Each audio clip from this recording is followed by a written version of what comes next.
Have you ever watched the news and heard about how the government is spending billions of dollars on something that seems ridiculous while the country is drowning in debt? People usually get angry about it and start to worry. But did you know that almost every country in the world is in debt? India, Germany, Switzerland, Qatar, even the major wealthy nations are not immune to debt. Japan, for example, owes more than twice its economic output, and the United States has a debt exceeding $36 trillion dollars, and that number keeps growing. But have you ever wondered why countries are in debt? Why don't they simply print unlimited money? Is debt really that bad? And if countries are in debt, who are they borrowing from? Who is lending out all these billions? And is it even possible for a country to become completely debt-free? First, we need to understand what national debt is. National debt, also known as public debt or sovereign debt, is the total amount of money that the federal or central government owes to various creditors. Similar to how individuals borrow money when they need it, governments borrow money when their expenses exceed their revenues.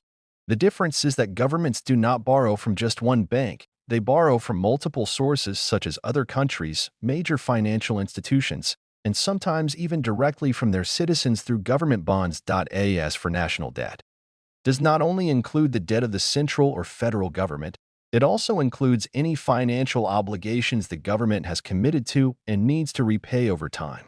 For example, the national debt of the United States includes only the debt of the federal government and does not include the debts of individual states such as California or Texas.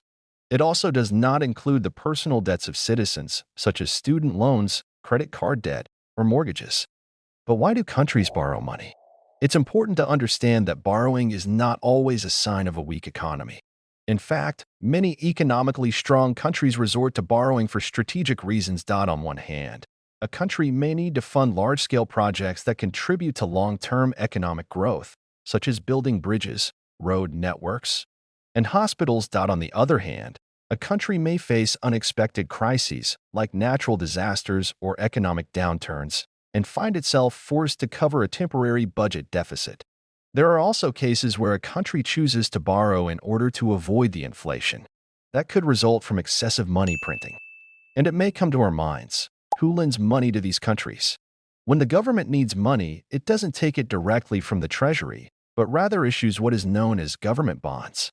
These bonds are an official promise from the state that it will repay the borrowed amount with interest over a certain period of time.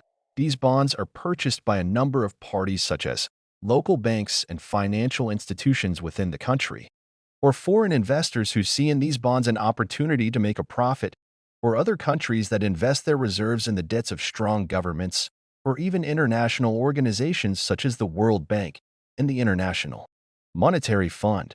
And thus, countries turn into borrowers from the global financial market, not just from one country. But are national debts always a negative thing? Debt, like any financial tool, can be either beneficial or harmful depending on how it is used. If loans are used to fund productive projects that create jobs and increase the gross domestic product, they become a means to grow the economy and repay the debt in the future through returns. But if debt is used to finance unnecessary expenses or is poorly managed, it turns into a burden that weighs down the economy. The problem is not the existence of debt itself, but rather the country's ability to manage it and direct it toward development, instead of letting it become a trap that leads to bankruptcy or foreign dependency. This makes me ask the most important question. Is it possible for a country to exist without debt? Theoretically, yes. A country can live without debt if its revenues are sufficient to cover all of its expenses. But in practice, this is rare. Most countries, even the wealthy ones, prefer to maintain a certain level of debt because it gives them flexible tools to finance future projects or face unexpected situations. In fact, some countries have massive reserves, yet they choose to borrow because the interest rate on loans is low, while they keep their money invested with higher returns in sovereign wealth funds. In the end, we can say that national debt is not necessarily a problem, but rather a financial tool that must be used wisely. Countries that know how to manage their debt smartly can turn it into a means for growth and progress. As for the countries that lose control over this tool, they may find themselves in severe crises. For this reason, it is essential to understand the nature of debt and to keep track of how it is used and its impact on the economic future of any country.